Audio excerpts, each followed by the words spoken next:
All right, guys, we're back. Had some technical difficulties on the first try of this live, so let's do this again. It's Tuesday night. We're going live. We're having a general question and answer session. So, we've got a bunch of questions people have been asking over the past couple of weeks. We're going to talk about a bunch of different things, health and fitness related. All right. Before we get started, if you're not subscribed, please subscribe. If you are subscribed, please make sure to click on the bell so you're notified every time I come out with a new video.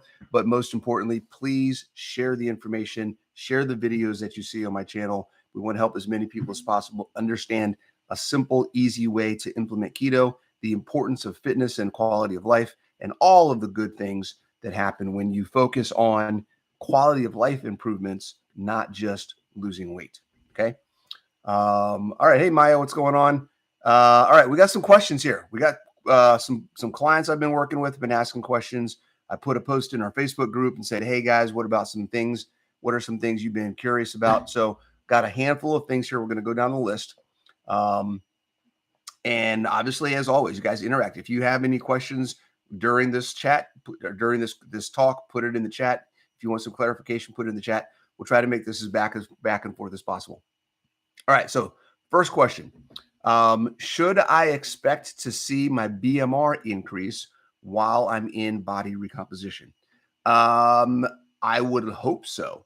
So what you should expect, and here's the way that I work and the protocols and methods that I work on, because we're focused on improving metabolic function, because our goal is improving your body's ability to do work.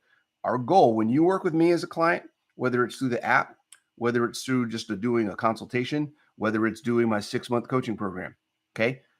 Whether it's reading my book and trying to implement the methodology of things that's in the book, okay? Any work that you're going to do with me and my methodologies are going to be focused on improving your body's ability to do work, okay? Improving metabolic function. The best way that we have to measure how well your metabolism is functioning is your BMR. It's the easiest thing to look at. It doesn't require blood tests. It doesn't require a lot of advanced analysis. Basically, it's how well is your body functioning in one number, okay? Your BMR, if you are improving your BMR, if you are maintaining your metabolic function while you're changing your body composition, okay, then your BMR at a minimum should stay around the same. Okay. Now, if it's the exact same number, that's great. If it's 5 calories lower after 3 months of doing my protocol, that's perfectly fine. I'm talking about a variance of like 25 to 50 calories. If your BMR drops more than 50 calories while you're doing this, then I would be looking at that and saying, hey, maybe there's something we need to do. Maybe you're doing too much maybe you're not getting enough rest. Maybe you're working out too much. Maybe you're not getting enough protein. Maybe you're not doing enough heavy lifting, whatever it may be. But there's some combination of things. We don't want your BMR to start going the other direction. Okay. So in answer to the question of should I expect to see my BMR increase, hopefully maintain at a minimum. Okay. All right. Hope that answers that question. Is there a goal? That's kind of a secondary question to that. Is there a goal for your BMR? Don't lose anything. I don't want your BMR to go down. That's basically what we're talking about. Okay. That's the goal. Okay. We want your BMR to maintain at a minimum. Okay. Is it possible? I love this one, to cut and bulk at the same time. Okay. We had somebody who was asking about their husband, I believe. He's at a certain weight. He wants to grow muscle and gain some lean mass, but at the same time, he's got body fat to lose. Okay. That's absolutely possible. The whole process of what we do is improving metabolic function, which is going to improve your body composition. So you're going to gain lean mass if you're eating enough protein, if you're doing the proper exercises. And because you're doing that, your body fat is going to drop as well. So you're going to improve the ratio. Remember, we talk about body fat percentage and body composition is a ratio of fat to not fat. So you can increase the parts of your body that aren't fat, muscle, and you can decrease the parts of your body that are fat, body fat, and your ratio is going to change either way. Okay. So you could theoretically not lose a single pound of fat. Okay. I talked about this when I talked in Salt Lake. and I've got a screen, which maybe I'll find a way to share somewhere, right? A pie chart you can look at. You could theoretically not lose a single pound of fat on your body if you just gain lean mass. Your body fat percentage is going to go down. You're going to have more muscle to fat, so your body fat percentage is going to decrease. Okay, so you would be theoretically healthier because you have more muscle, which drives your metabolism, whether you lost fat or not. Think about that. Okay. That's why focusing on lean mass is always going to get you further than focusing on fat loss. When you focus on building lean mass and muscle, you're not only dropping your body fat percentage by building more muscle, but you're also improving your metabolic function, which is going to increase the actual burn and utilization of body fat on your body. So you decrease your ratio by increasing your muscle, and you increase what's actually utilized because now you have more things asking for fuel in your body. So your fat burn increases. Okay. Always focus on muscle. All right. So yes, it is absolutely possible to cut and bulk at the same time. And as we talk about the rest of some of these other questions, you'll see how that process actually works. Okay. One of the questions that was asked. So the third question, what percentage body fat is realistic with a lifetime of zero metabolism? Okay. Number one, nobody has zero metabolism, so you don't have to worry about that. Okay. Everybody's got some level of metabolic function, whether it's poor or efficient or been hindered by what you've been doing, putting in your mouth, not exercising, whatever. That's a whole different story. When you change those things, your body's going to automatically say, hey, I'm not being kept from doing what I want to do, so I'm going to start working better. All right. So your body fat percentage, the recommendations. Okay. I talk about this all the time. Recommendations, if you look at a lot of places, it's based on recommendations of an unhealthy population. You look at charts that are out there and they're like, hey, the average person is at X, Y, or Z. Well, we don't want to be average, right? 70% of the United States population is obese. I don't want to be average. Okay. You don't want to be average. The body fat percentages that you're shooting for, we're shooting for around 23% for women, and we're shooting around 20% for men. If you can get lower than that, fantastic. Okay. But most people that I work with, those are the initial numbers that I want to try to get them to. Okay. 23% for women, body fat percentage, 20% for men. Okay. More importantly, because guess what? We don't really like to talk about body fat loss. Remember, it's a ratio. You can lose body fat percentage and not lose a single pound of fat. So let's talk about the flip side of it. Let's talk about the other side of the coin. Okay. Is skeletal muscle mass. So the muscle mass that you can actually impact and growing and increasing is skeletal muscle mass. The muscles that make our body move that are attached to bone. Okay. It's a lot harder to grow the muscles that control your diaphragm, right? It's a lot harder to build the muscle of your heart and build mass there, right? That's vital organs and other types of things that go into our total lean mass, but aren't necessarily things that we can work out and make bigger, okay, or increase the mass of. So we talk about skeletal muscle mass, you can directly impact that. So increasing your skeletal muscle mass and getting to a higher percentage there is going to help improve your metabolic function. So recommendations for skeletal muscle mass percentage, okay, not something you hear a lot of people talk about, okay, but I love talking about it because I think it's a really, really impactful number and it changes your focus. It changes everything about how you approach what you're trying to do for your fitness, okay, and your health and your quality of life, okay. For women, I want you to try and get to 40% skeletal muscle mass. 40% of your body weight should be bone attached muscle that makes your body move. Okay. Men, 45% is a good goal to shoot for. Okay. It's not going to happen overnight. Okay. You may be at 30%. You may be at 38%. Okay. There's a lot of people that are higher than they actually know, that if they actually do the math and get a body comp scan, you may be better off than you think. Okay. But it's really good to have a goal that's about growth and not restriction and loss. I don't want you to be focused on, hold on, I'm changing my chat view here so I can see everybody's chat. For some reason, I can't see everybody's chat. There we go. There we go. I want you to be focused on the things that's going to help you improve your life and not just what things that you need to take out and cut out and lose, right? That's not a mindset. We don't want to be in a negative mindset. We want to be in a growth mindset. All right. So let's shoot for 40% skeletal muscle mass for women, 45% skeletal muscle mass for men. What that means is if you get a body composition scan, you should get a number that says how much skeletal muscle mass you have. If you're on an in-body machine, which is what I prefer, it tells you the actual pounds of skeletal muscle mass. There's some other machines out there you can get that are a little cheaper on Amazon. I believe they may actually give you the percentage right up front, so you don't have to do any math. Okay. I'm going over that right now, Susan. If you get your skeletal muscle mass in pounds, just divide it into your total weight. That's it, right? If you weigh 100 pounds and you have 50 pounds of skeletal muscle mass, then you're at 50%.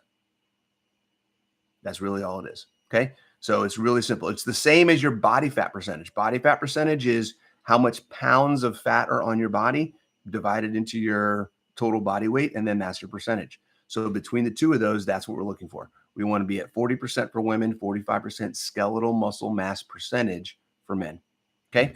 That is based on a lot of information that I've gathered. That's a number that I came up with, okay, based on studies that I've been looking at over the past several months, surveys of people that I know that I consider to be healthy and where they're at. So a broad range of people that are in a healthy condition, who are fit, who are strong, who have a good, solid level of optimal health that I think people should shoot for, and then building some numbers around those people, right? Because I don't want to build numbers around people that are unhealthy. That doesn't make any sense. Okay. We want to be extraordinary. Okay. All right. So cutting and bulking at the same time, absolutely possible. We talked about the body fat percentage to shoot for. We talked about the skeletal muscle mass percentage to shoot for. Now let's talk about how much protein does it take to gain muscle? That was a question that was asked. Okay. It's going to be different for everybody. Okay. But I can tell you a good number to work off of at a minimum to get started, okay, is 1 gram per pound of lean mass. Okay. 1 gram per pound of lean mass. So if you weigh 200 pounds and you have 150 pounds of lean mass, right? So that's 50 pounds of fat and everything else is 150 pounds. You should be shooting for 100 or 150 grams of protein a day. That's a minimum. Okay. That's a minimum. Now, the protein is only one part of it. Remember, when we're talking about building muscle, you need the protein, you need to do weight training, resistance training, and you need to get good sleep and recovery. Those three things are vital. You can't build muscle with only one of them. You can eat more protein, and maybe initially, if you've been protein deficient, you may see some lean mass gain just because your body's like, oh, finally, I'm getting what I need to function. But that's going to end quickly if you're not also exercising, doing resistance training, and giving your body time to rest so that the muscle can actually grow. Okay. Because muscle grows during rest time. Okay. So those are 3 things you need. Something to understand: it takes time to grow muscle. Muscle grows slower than fat loses. Okay. Keep that in mind. We talk about this a lot. We understand we didn't get healthy overnight. We're not going to get optimal overnight either. It's a process. Consistent applied effort over time. Okay. What you need to do is understand, on average for beginners, okay, for women, it's about 0.5% to 0.7% body weight in gains per month. So if you weigh 135 pounds, I got some numbers up here. Let me look at these. If you weigh 135 pounds and you're consistently doing exercise, weight training, resistance exercise at least 3 days a week, and you're eating at least 1 gram per pound of lean mass, okay, if not more, okay, we'll talk about that in a second, okay, and you're getting a good amount of recovery and sleep, giving your body time to build muscle, you're looking at about half to a pound gain of muscle a month, okay? For men, it's about 2 to 3 pounds a month, 1.5 to 2.5, depends on how much you weigh and what you're doing, right? So it's about 1% to 1.5% of your total body weight. Okay. So if you weigh 195 pounds, you're looking at about 2 pounds to 2.5 pounds a day, a month of muscle gain. Okay. So something to think about. It takes time. You could lose a lot more fat percentage over that time. But remember, as you're gaining muscle, you're also losing body fat percentage. Okay. So when you gain muscle, you do two things at the same time. When you lose fat, you do one thing. You just lose fat. Gaining muscle increases your quality of life, increases your metabolism, and reduces your fat. That's why we focus on gaining muscle. That's where you want to be. Okay. Gain muscle. Do everything you can to get that muscle. Right. Okay. So I said 1 gram per pound of lean mass is my recommended minimum. Okay. For muscle gain specifically, I highly recommend trying to do more than that. Okay. So if you can get to 1.25 grams of your body weight in lean mass, pounds, right, into grams of protein, then I think you'll see some huge changes in your body composition, in your strength, in your ability to grow muscle, in your recovery, in all sorts of things. Okay. That doesn't mean you need to get there overnight. A lot of people have a hard time just meeting the 1 gram per pound of lean mass. Once you get to that point, if you feel like you want to push it a little bit, going up to 1.25 is absolutely not a problem. Okay. You can't really overdo it on the protein at 1.25. I think that's a great number to look at for growth and increasing lean mass, especially if you're working out consistently, Okay. So something to think about. Okay. We got a couple questions here in the chat. How should women over 48 exercise to lose fat with paying attention to hormones? And then, let's answer that one first. Okay, Sherry. The same way as everybody else. How's that for an answer? Right? That's pretty generic. Exercise is not a tool for fat loss. Okay. So the question, I get the question, but let's reword the question. How should women over 48 exercise to improve their metabolism and manage their hormones? Okay. Very different question. Very different question because we're talking about improving metabolic function. We can't have good metabolic function and screwed up hormones at the same time. Doesn't work that way. Okay. So what we're trying to do is we're trying to balance the nutritional aspect, focusing on protein. Okay. You need protein to manage your metabolism. And then on the exercise side, it's a matter of making sure you're getting a variety of things. We want to make sure we're getting all the 7 essential movements. We want to make sure we're getting all 10 components of fitness. We want to make sure that we're getting all 3 metabolic pathways, right? Remember, there are 20 different aspects to health and fitness that we can directly impact via exercise. Okay. So we want to make sure that we do that. We want to make sure that we're not overtraining. If you're training more than 5 days a week, I highly recommend you take 2 days off and start resting. Okay. You want to make sure that you're getting your mobility work in, you're doing your warm-ups, you're doing your cool downs. There's a lot of aspects that go into that. The biggest thing when it comes to hormones, okay, for women in particular, it's very common, okay, under-eating and overtraining, okay. Many women that I work with, the first thing I need to tell them to do, okay, is eat more food. It's just how it is. Okay. Unfortunately, women have been ingrained that they have to be skinny, and the best way to be skinny and small and in shape is to starve themselves. Okay. Which is completely counterintuitive. You can't be in shape when your body doesn't have nutrients. Okay. So eat more food is the number one thing. The second thing, exercise to the point of seeing improvement, but not into the point of driving yourself into the floor. Okay. So I hope that answers your question, Sherry. That's how you exercise to improve your body's ability to work and your quality of life. I don't want you thinking about exercise as a way to lose fat, because that is absolutely not what exercise is about. Okay. If you're exercising to lose fat, you will always be exercising to lose fat. If you're exercising to improve your quality of life, then your lifestyle becomes a tool that helps you manage your body composition, and you don't have to focus on fat loss at all. Okay. Your lifestyle takes care of it for you. Okay. Exercise helps you manage your hormones, helps you manage satiety, helps you sleep better, improves your metabolic function so your hormones are managed better. Like there's so many things that exercise and having muscle does for you, that's way more than just fat loss. All right. We got the formula for finding skeletal mass. And then Becca asked a question. Do your numbers also apply to post-menopausal women? I'm 71. Absolutely. Even more so, okay? The older you get, the more focus you need to have on protein and strength training. The older you get, the more focus you need to have on protein and strength training, okay? If anybody has any questions how that works, just get my book, read the first section that my mom tells about her story. She's 68, okay? She's been a client of mine for 8 years since she was 60.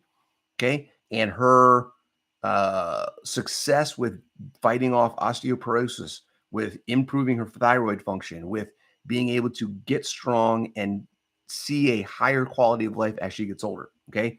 Protein, weight training, rest. I can't say it enough. Okay. So hope that answers your question. Absolutely. Those numbers work for women over 70. Okay. Postmenopausal. All right. Let's see what other questions we got here. How much water intake daily? And is unsweetened mineral water okay with electrolytes? Okay. Um, with the electrolytes, absolutely. Okay, here's the key. And this is if anybody has ever worked with me one-on-one or heard me talk about this before. Hydration doesn't happen. Oh, yeah. Sorry. Before I do that, Becca just clarified. I'm thinking body fat percentage. Body fat percentage, absolutely. Those numbers absolutely work. Here's the deal, guys. Okay. Any numbers that I give you those numbers as an expectation, regardless of age. I am a firm believer that just because you are older does not mean that you are any less capable of reaching good, optimal, healthy numbers and your body's ability to function. Okay. That means strength. That means endurance. That means all of the aspects, the 20 aspects of health and fitness. Okay. Just because you're 70 years old does not mean that you are not capable of improving your body's function, getting stronger, getting faster, feeling better, and improving your quality of life. It is absolutely imperative, and it's more important the older you get. Okay. So those numbers, Becca, absolutely. 23% is a target that I want everyone to hit regardless of age. Okay. And they are absolutely 110% possible. Absolutely 110% possible. Okay. I know it for a fact. All right. Yep. We're going to talk about that in a second. So electrolytes and water. So the question is, how much water intake daily? All right. I'll say this. If you've ever worked with me, you've heard me say, I don't want you drinking water that doesn't have electrolytes in it. Okay. So anybody that I work with, if you're going to drink water, okay, this has Relight in it right now. I don't drink water, and I don't want you to drink water if it doesn't have some sort of electrolyte minerals in it. Okay. You need sodium, you need potassium, you need magnesium, you need these things in order for your body to function, access energy, work, and process neurological information. You need this stuff. Okay. So my two go-tos. All right. Redmond Relight, number one, Drink Element, number two. I use the two of them on a regular basis. And I love them both. Okay. You can go back and forth between the two. The formulations between the two are just a little bit different. Relight has a little bit less sodium, a little bit more potassium. Element has a little bit more sodium, a little bit less potassium. Feel free to have a blast and play around with either of them. They just have different flavors. They mix differently in different things. So I like to use some of the Relight stuff in my shakes, and I do a lot of the Element stuff in my shakes, and I do the Relight stuff in my water mostly. Okay. So have a blast with those, Sherry. I love Element. I've got a link to it in my description. I've got a link to Relight in my description. So if you guys want some good electrolytes, go there and get them. Okay. The amount that you should have each day. Okay. I'm not going to talk about water. Okay. I'm going to talk about electrolytes as a goal. and the water is the tool to get your electrolytes. Okay. Hydration is a combination of the water and the electrolytes getting into your body. Okay. So you need both. If you're going to focus on being hydrated, then you need to drink as much water as you need to get the electrolytes that keep you running on each day. That's how I look at it. I'm not going to give you a number because everybody's different. Okay. I drink 4 to 6 liters of water a day. That's me. Someone else may drink 3 liters of water. Someone else may drink 8 liters of water because that's what we need to get the electrolytes in that our bodies require each day. So I'm going to tell you, it's going to be trial and error. Play around with it. See what works best for you. If you work best on 8 grams of sodium per day, and you can get 6 of those from drinking water, and you can get 2 of those from putting salt on your food, then that's how you do it. Okay. The combination of whatever you need for the electrolytes is what you should focus on your water intake. So hydration is whatever you need to get your electrolytes in every day. That's going to be my answer for that. Okay. It's going to be different for everybody. All right. Got another question that popped up here. Where is it? John asked the question, thoughts on working out with gouty joints? Ooh, that's a good one. Let me write that one down and we're going to get back to that one. That might take, let me think about that one as I talk. Okay. Hold on one second. Gouty joints. Gouty. That's a funny word. Gouty joints. Okay. So that's the question about electrolytes. We're going to be here for a while. I got a ton of questions, guys. Should I switch to decaf coffee? Is unsweetened iced tea okay? Did I just say unsweetened? I said unsweetened, didn't I? I did, didn't I? Yep. Nat just walked by. She's laughing at me. Okay. Unsweetened iced tea.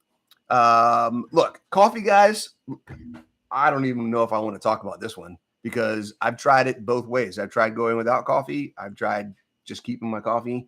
I enjoy it with coffee way better, personally. Okay. I've gone a month to almost 2 months with no coffee at all. And for me, I didn't see any changes in anything really. Like I didn't sleep better. I didn't have any issues. Like it just, nothing seemed to change for me. Okay. So I just went back to drinking coffee. Right. I think it's a good example because in the literature and in the science, I think coffee is one of those things that every day it seems like there's a new study, there's a new report, there's a new thing about how it's good for you or how it's bad for you. And I'm not sure, I haven't spent like hours looking at all the different studies to analyze what the backgrounds of the studies are and things like that. Because honestly, coffee is one of those things that is highly personal, and try going without it. See if you notice any changes. If you do, maybe that's something that you have to determine for yourself, whether you're going to deal with the consequences of putting it back in or not. If it doesn't have any effect in changing, then go back to it, and you want to do it, then have a blast with it, right? I'm not going to tell anybody they should or shouldn't do coffee. Now, that being said, if you're drinking 8 cups a day, that might be something to talk about. What I'm talking about is a normal consumption of maybe 1 or 2 cups a day in the morning or whatever it is. If you're not drinking it right before you go to bed and it's not affecting your sleep, like there's some caveats and some things that we can talk about there. But in general, if it's not messing you up, then I wouldn't worry about it too much. That would be like the last thing on any list of stuff that I would knock out, first, right? I'd knock out a bunch of other things before I said, let's talk about coffee. Okay. And unsweetened iced tea, I do whenever I go out. I don't like just doing water usually. I like doing unsweetened iced tea. If I'm at a restaurant, that's my general go-to. I'll put LMNT or Relight or something in it to make it like a sweet tea, like a flavored tea. And I enjoy that a lot. So yeah, have a blast. Okay. Next question. Should I test my blood sugar, ketones? Okay. If you want to, if it makes you feel comfortable, then go ahead and do all the testing of things that you want. Here's what I'm going to tell you, particularly about ketones. The glucose stuff, if you're interested in seeing your glucose test, I like the CGMs, and I really like how it's helped people recognize the effect of food and what the impact of food is on their blood sugar.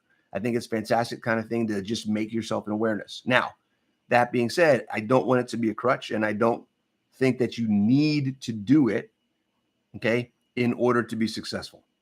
Okay. But I think some people need to see that number and realize, crap, even though this says keto, it's spiking my sugar and it's not necessarily keto, right? So until you see the numbers, it doesn't really hit people sometimes. So I think they can be helpful. Okay. Ketones, on the other hand, okay, here's how I describe ketones. And if you read the book, you saw the section in there that I have about myths being busted and about not chasing ketosis. Okay. Here's the analogy that I'm going to use for ketones, and I'm going to leave it at this and let you come to your own conclusions. Okay. If I'm driving a car and I put in 93 octane fuel in that car, it's the only thing I put in. I put in 90. I go to the gas station, I go to the pump, I click 93 octane. I pump that car full. It was empty. I pump it full with 93 octane fuel. When I drive to wherever I'm going, do I need to test the exhaust to see if 93 octane is what I'm burning in my car? Okay. If you are only processing and fat and you're keeping your carbs to a minimum, why are you testing to see whether you're burning fat? It doesn't make sense to me. I don't understand. Okay. Here's the deal. And I'm going to give you a little bit of background on the ketone thing. Ketone testing is a tool that is used in therapeutic ketogenic diet. Okay. They're the ketogenic therapies that are used for people with brain injuries and neurological disorders. Okay. Because they want to make sure that there are enough ketones in the blood to supply energy to the brain and do what the ketogenic therapy is meant to do. Okay. That is not the same as following a ketogenic diet to improve your metabolic function and change your body composition. Completely different thing. Okay. Unfortunately, they're both called ketogenic diets. Talk about overlap. Okay. So the idea of testing ketones, while it's fantastic in ketogenic therapies, has no real application in ketogenic diets for body composition and metabolic function. Okay. Ketones take priority over body fat when they're in your body. Okay. If you have ketones in your body, you will not burn body fat. Just like if you have excess carbs in your body, you will not burn body fat. I want you to think about this. Okay. If you are trying to get a number of ketones in your blood that's high, that says, I've got ketones in my blood, yay, I'm ketogenic. What you're doing is you're saying, yay, I'm not burning body fat right now. Think about that, guys. Excess fuel is excess fuel. It doesn't matter if it's carbs or ketones. Having a high ketone number by definition means you have a high number of fuel, a high excess number of fuel in your blood that your body has to use or store before it gets to your body fat. Okay. So shooting for a high ketone number is counterproductive if you're trying to improve metabolic function and lose body fat. Okay. Being ketogenic happens simply by cutting out carbs. If you want your body to burn body fat, just stop eating the carbs. That's all you have to do. You do not need to add fat. Okay. I said I was going to keep it short, but I just can't keep it short on that topic. Sorry. Okay. You don't need to add fat to be ketogenic. You don't need high ketones. On to the next thing. All right. Supplements, are they a waste of money? Absolutely. And not. Okay. Supplements that I think everybody needs, regardless of diet, regardless of what you're doing. Obviously, we talked about electrolytes. You need sodium, potassium, magnesium, zinc. Okay. D3, go out and get some sun. If you can't, obviously supplementation may not be the best, but it's better than nothing. Okay. And then the fish oil debate. Here's the way I look at it, guys. I do it. I have not seen any ill side effects from doing it. And I think that is probably a whole nother video that we could do about the change in mindset over omega-6s and omega-3s. And what's more important, is it because we're getting too many omega-6s or not enough omega-3s, or what's the right ratio, et cetera, et cetera. Okay. Here's the way I look at it. If you don't eat a lot of fish, it's probably a good idea to take some fish oil supplements. If you do eat a lot of fish, you probably don't need to take a lot of fish oil supplements. Okay. I would recommend doing something where you're getting some additional omega-3s. If you're eating healthy, natural, whole foods, your omega-6s are probably down anyways. So you probably have a better ratio naturally. Just add some fish in. It's probably not a big deal. Okay. I wouldn't sweat it too much. Okay. Things you probably don't need to supplement unless you do. And I can't tell you if you do, but a doctor could tell you what you do. A functional doctor could do, could a naturopathic doctor could. Okay. K2, selenium, B12, things like that. Okay. There's a lot of cool things that are coming out. Berberine is a new thing people that are talking about, right? It's the natural metformin. Guys, if you don't want to take metformin and you want to use your diet and your lifestyle to improve your insulin resistance, your hyperinsulinemia, and your metabolic health, then why would you want to take another supplement that's going to do the same thing that metformin would do? Okay, just focus on your diet. Keep it simple. I'm just going to leave that there. This is getting to be a long video, and I don't want to get on a soapbox. And that says I'm always on a soapbox. Okay. So supplements, no, I don't think that in general supplements are a waste of time or money. Just remember that if you're doing a supplement, here's the deal. I look at supplements like this. Supplements are, number one, used on top of a good foundation. So if you don't have a good foundation, you shouldn't be worrying about supplements. Okay. Once you have a good foundation and there are things you feel like you need to fill in the gaps, then take a look at possible supplements that can help. Okay. Supplements that support your natural function is a big difference than supplements that replace a function you should already be optimizing. Okay. Think about that. You don't need to take a pre-workout as a supplement if you are already naturally fat adapted and have access to all the energy and taking the electrolytes that you need to help access that energy, right? You don't need to take a pre-workout. Why are you taking a pre-workout? To give yourself energy when you have all the energy you need in your body. Okay. So think about that. Those are the things that people waste their time and money on. Okay. Doing things to replace functions you already have. That's where you get caught. All right. Somebody asked about nutritional yeast and bee pollen. Okay. And here's the deal. That falls under the whole supplement thing. I don't see a benefit of doing it, right? You get some vitamin B and some aminos in nutritional yeast. Supposedly bee pollen has some benefit to testosterone. Okay. Cutting out processed food, cutting out seed oils, increasing your meat consumption, and going to all whole foods is going to give you enough of a benefit that any amount of bee pollen or nutritional yeast that you're going to add is really kind of pointless. I haven't seen anything that says it's going to give you any more other than feeling good and cool because you're doing the next coolest thing than just eating real food. Okay. So if you want to try it, again, I'm not going to tell you not to try this stuff, guys. I'm just saying in my experience and from what I've read, I don't see the benefit. That doesn't mean don't go try it. If you want to try it and just show yourself, hey, this worked for me or it didn't work for me. I noticed a difference. I didn't notice a difference. It made me feel like crap. It didn't make me feel like crap. That you got to take some of that ownership and responsibility, playing around with some of this stuff yourself. Don't just take my word for it, blanket, and then say, well, Coach Bronson said I shouldn't do it. So, screw that. Okay. There may be some benefit for you. You may pop a thing of bee pollen and be like, holy crap, my life has changed. Okay. And then if you never did that, because I said, I don't see the benefit, then you missed out on something. So make a determination. If you want to play around with something, go play around with it. Have a blast. Let us know how it went. More information about how things are going for other people is good. Share the info. Okay.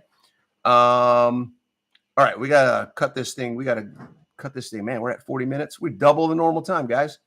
Okay. Let's see. We got, why is veggie fiber bad? All right. I'm going to give you 3 things. Okay. 3 things. Number one, on average, it's going to be different based on all different plants, but on average, it's about 30% of all plant material is cellulose. Okay. 30% of the plants that you eat, the quantity, if I ate a pound of, God, that would be so much, a pound of Brussels sprouts, okay? 30% of that pound of Brussels sprouts is literally undigestible.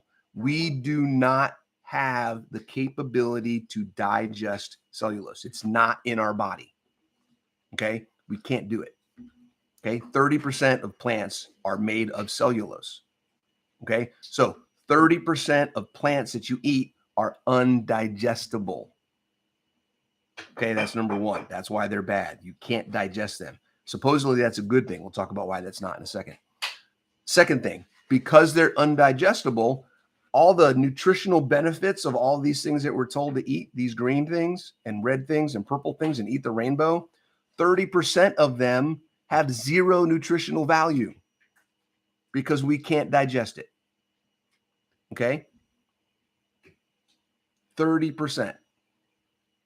Okay? Zero nutritional value. That doesn't do anything for our bodies. Okay? Two things. Third thing, because it's undigestible does not mean that because it's 0 calorie, right? Fiber doesn't have any calories. Your body just goes right through your body. Yeah, you know what it does while it's going through your body? You ever God, I can't even think. You ever accidentally swallowed a piece of candy before you actually finished chewing it up or letting it melt down really small, and you got sharp edges of that candy going down your throat? Have you ever done that, Nat? Right? You got something and you're like chewing on it. You're like, oh crap. Or get a potato chip or get a cracker or something stuck and you're like swallowing it. It's like, scratch it all the way down. That's what it's doing to your whole entire digestive tract. Okay. You're clawing and scratching and sandpaper going through your entire intestines. Okay. That's not good. Okay. That's where you get inflammation, chronic stress, leaky gut, name it, right? Name it. Anything else you want to throw into there? IBS, diverticulitis. It all comes from eating fiber. Okay. So no, you do not need fiber. Carrie asked a question. Then why is it okay they say we need fiber when we don't? It's not okay, Carrie. We don't need fiber. They say a lot of things. Okay. If we don't even want to talk about all the things that they say, because literally everything that we're talking about is opposite all the things that they say. Okay. So they can take a hike. All right. Medications possibly causing stalls. Okay. This is a really cool one. We've got a lot of people that are in a lot of different levels and different areas of health and fitness. Okay. A lot of people are coming off of medications, maybe currently on medications, whether it's for hormone issues, autoimmune issues, weight issues, acne skin issues, asthma issues, neurological issues. Like there's so many different things out there that people are dealing with. Pain issues, right? Fibromyalgia, people on medications for pain with fibromyalgia, things like that.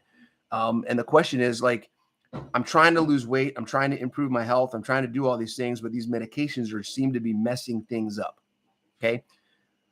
There are so many out there. I'm not going to even try to attempt to talk about what to do in any cases of them. Okay. What I'll tell you this, talk to your doctor, tell them what you're doing, tell them what your goals are, and ask them, what is the impact of the medications you have and how could it affect my attempts at gaining lean mass and losing body fat? I'm trying to go to your doctor and say, look, I'm trying to improve my metabolism. What are the things about this medication that I need to know about that may keep me from doing that? Okay. So that's number one. You've got to work through it with your doctor. Okay. Number two, it's possible that there are things that you're eating, okay, that could be whether it interacting with the medications, right? Particularly if you're doing a lot of different plants and things like that. There's so many different things when it comes to that. I'm gonna say maybe try strict carnivore for a while and eliminate as many things as possible from the convoluted combinations and interactions of foods with your medication and see if there's any changes. So that may be something to try. Okay. And then secondly, if possible, which I think in 99.9% of the cases, it's possible, you need to be exercising. If you're not exercising, then you're missing out on one of the things that you can do regardless of medication that's going to help improve your metabolism. And that could be the kicker that overcomes whatever deficit your medication is putting you in. If you're just worried about your nutrition and your medication stopping that, kicking in the exercise between the exercise and the nutrition could overcome whatever negatives that medication is giving you. Okay. So those are some things to look at there if you're talking about, hey, potentially my medications are messing up my progress. Okay. All right. 2 more to go before we're done, guys. 2 more to go. Oh, Carrie's got a couple other things we got to throw in here too. So just a couple more. Max effort work. So somebody was asking about, hey, I did some max effort. I tried to find my 1 rep max for my squat or deadlift or something. How often should I do max effort work? Okay. So let's talk about what max effort work is. Max effort work is summary, real quick and easy, is lifting as heavy as you can for very few reps, 1, 2, or 3 reps in general. That's max effort work. Okay. As heavy as you can. That's different than doing hypertrophy work, which is doing a lighter set of weight for more reps, right? It's trying to do how many reps can you do at this weight. Okay. The extremes of the difference is max effort work is like 1 to 3 reps. Hypertrophy work is usually 8 to 12 reps, maybe 15. Okay. In some cases, maybe 20, but we're not going to go there. We'll say 8 to 12. Okay. Is a hypertrophy range. Now, how often should you do max effort work? I think you should do max effort work for different parts of your body every week. There should be something that you're doing on a consistent basis. Now, does that mean you're doing a 1 rep max every week? Absolutely not.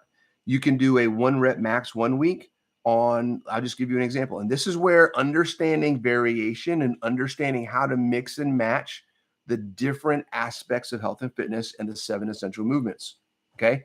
So this is not something that I would expect you guys to be able to figure out on your own, which is why I have a fitness program that you can join that helps you do that. Okay. Go to the website, sign up, 6 months, all done for you. You don't have to think about anything. You just log in, download the app, and then you do the workouts. That's all you got to do. Okay. But in there, you'll see examples of this. Okay. One day you may do a 1 rep max back squat. Okay. And then later on in the week, you may do wide stance speed squats for 3 sets of 5 or 10 sets of 2, right? There's going to be variation. So 2 exercises of squats in the same week, but they're different variations of the squat and they're different rep schemes of the squat. Okay. The next week, instead of a 1 rep max back squat, it may be a 3 rep box squat front rack. So you hold the bar in front of you or the weights in front of you instead of behind you, and you do it from a box, and you do it for 3 reps, but it's still as heavy as you can for 3 reps. So it's a variation. So max effort work can be varied, but it should be done regularly. Okay. Not just once in a while. It needs to be part of your regular programming, just like dynamic work does, just like hypertrophy work does, just like mobility does, just like endurance, just like high intensity intervals. All these things need to be regularly put into your program. Okay. So the answer is how regularly max effort work for specific body parts should be something you do on a regular basis. All right. All right. Gouty joints.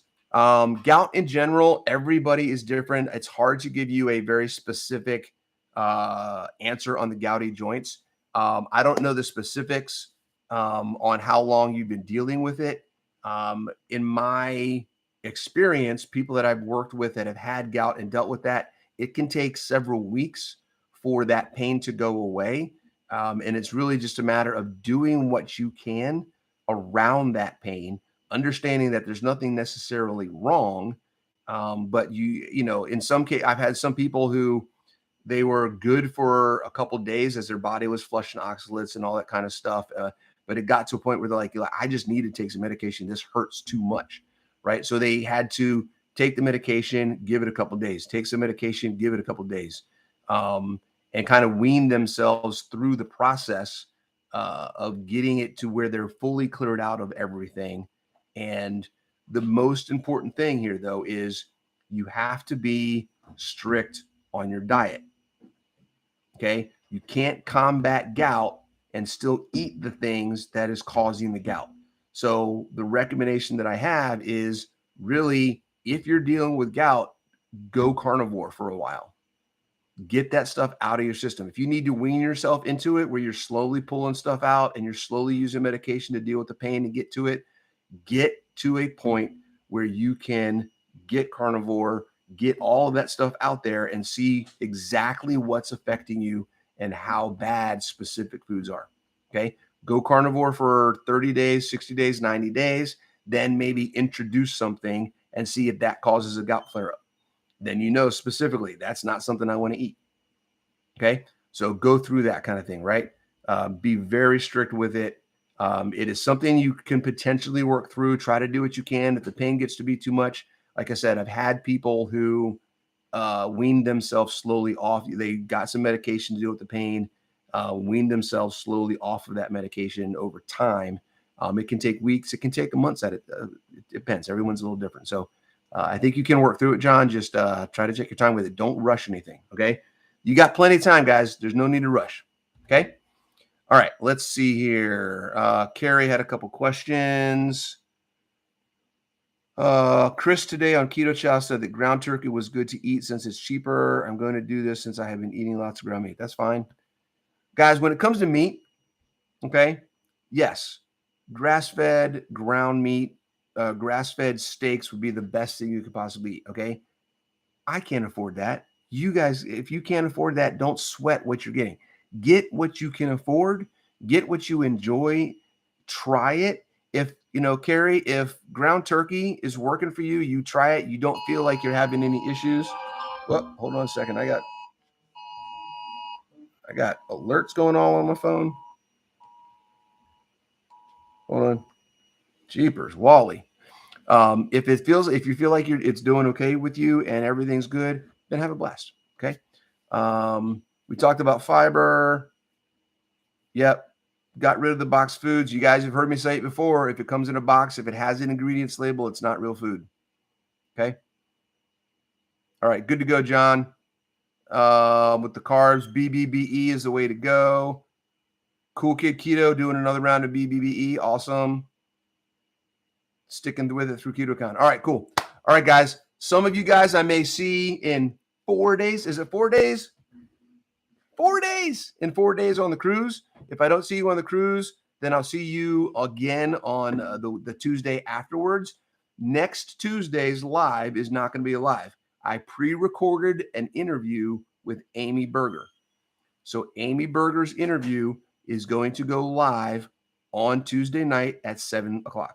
Okay, so I'm going to set it up. It's going to be published out there already. I'll send the link out, but you guys can come to the channel 7 o'clock next Tuesday. Amy Berger's video. I think you're going to like it. We talked about some really cool stuff. She's a really cool person. She's been in this for a long time. She has a lot of information, a lot of history, and some good stuff to talk about. Okay, hope I answered some questions today, guys. I love this. This is my longest live yet. Maybe we'll do like a Q&A every 3 months or 6 months or something like that when you guys have a bunch of questions to answer. Okay. Take it easy. Have fun.